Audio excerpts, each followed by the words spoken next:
What's up, party people? All right. Jason Paige back again with just me, no bells and whistles, just intimate conversation from my brain to your brain about very important topics and subjects that I feel like we need to talk about. Things that we can do to find out more things about our universe. Today, the big topic, the biggest one of them all, God. God, spirituality, the maker of it all, the heavenly, the divine, the creator, the ultimate, the I am, the He is, the we are, the everything is everything. What is my relationship to God, to spirituality, to the eternal, to the moment, really? It's all compressed into this one moment. I have a song about it. Love is the frequency. You're right where you're supposed to be. You're right in this song with me. In this case, you're in this speech with me. The music surrounds you. Vibrations can set you free. And love is the frequency. You're right where you're supposed to be. In this case, the vibrations of my voice can set you free. When you realize that you are supposed to be watching this, you are supposed to be getting this download from me right now of what I don't even know I'm going to say yet. Nor do you know what I'm going to say. But we're going to be discussing my spiritual journey, my idea of God, reality, the universe, what this existence, this plane of existence is, and whether or not we can get closer to the ultimate meaning of life, which, yet again, can go back to being the very best like no one ever was, and understanding the power that's inside. I've always thought about this. I've always been curious and excited by the unknown and how things work, and trying to figure out reality and what is the closest thing to truth. And a little background on my spiritual journey. I was born as an egg. I came to this reality as an egg, and I just recently saw a video of some infrared light meter that can determine when the sperm hits the egg, there's a flash of light. That flash of light is the ultimate programming of God, of intelligent design, of the light switch goes on, something happens, there's a spark, this thing that were these two independent entities that each had their own lives. The egg had its own life and its development from the time it was in the womb. The sperm 8 hours to 10 hours before was created, and it's moving around and has its life until it meets its ultimate destiny to fertilize that egg, which has been around for many, many years, waiting for that development to happen, to be released, and to meet the sperm. So this is super intelligent. This is not random. This is gotta be some kind of program made by an intelligent designer that is so super intelligent. If you think about AI and how intelligent computers are, and how intelligent our networks and our systems and the things that we can do in engineering are, and then you just multiply that by millions to get the idea of the intelligence of life itself and how it works. And we don't know exactly how it works. We can watch that spark happen when the egg gets fertilized by the sperm, and then we can watch the cells divide, and we can hypothesize that there's something in the cells that will inform what they're going to be, and that something came equally from the sperm and equally from the egg to determine that but they can't actually find that actual particle. It's supposedly DNA, but they don't. It's still a theory. It's a hypothesis of the chromosomes and all of the things that go to determine what you are. Um, when I think in reality, it's more based on fields. There's an experiment where they cut the head off of one type of worm, and they put it in the same area as another type of worm that's got completely different supposed genetic DNA structure to it, and the worm grows a head back that's more like the worm that it's near than its old head, because it's exposed to the field of this worm, and it gets its information from the field. And I think that there's an intelligence that exists that informs all things in reality, all living things, all nature's things, and that the field actually informs what we are and why a finger knows to grow into a finger. Doesn't know it's a finger when, because of some other piece of data inside of the cell. It knows it's got to be a finger because the field has told it. The field is informing it. It's a theory that was put forth once by Rupert Sheldrake.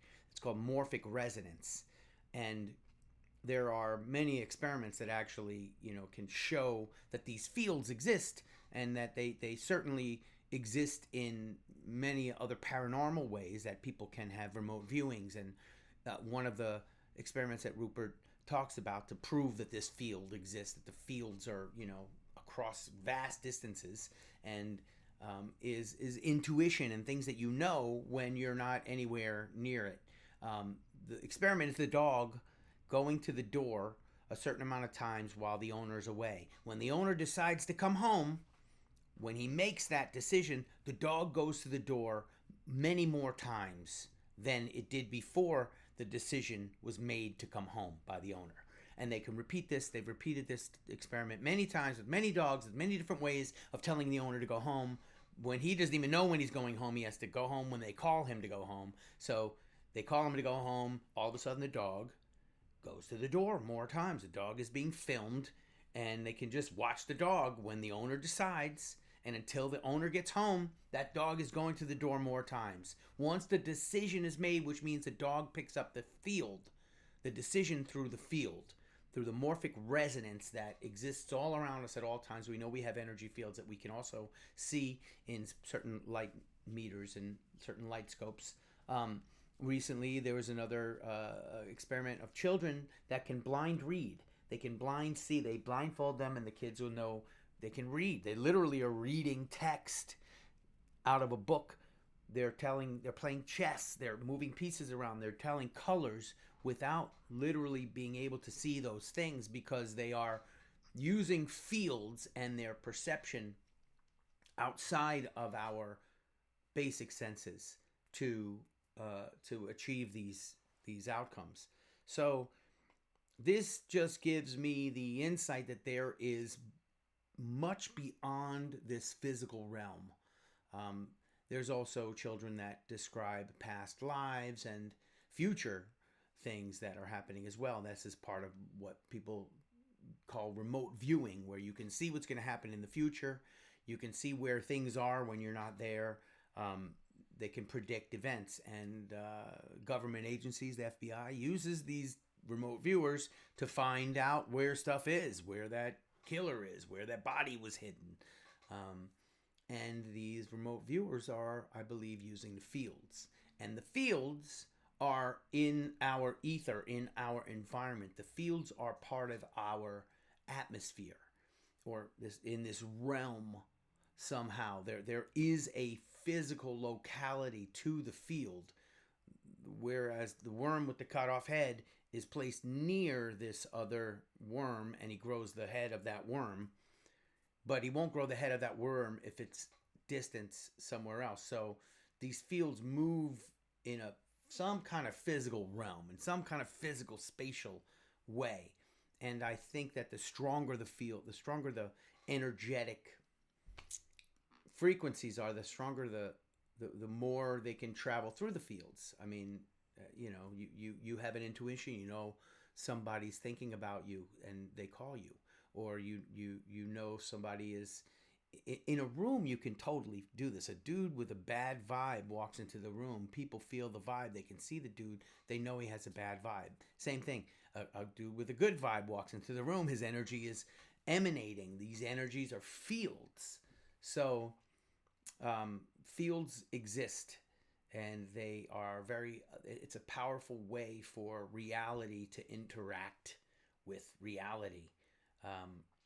And within the field is a certain level of, I believe, moisture, as our clouds in the sky and the humidity make up the environment, and the fields exist in the environment. And so this is where I get back to water being some sort of intelligent design, that we are made of water, that our water receives these fields, and our water, not just our water, but the water in plants and the water in all living things, somehow receives the messaging from these fields, the programming from these fields, to be what it's supposed to be within our bodies, and to make the flesh and bone and blood that we have inside of us mostly out of water, that receives the fields and the instructions to be what it is.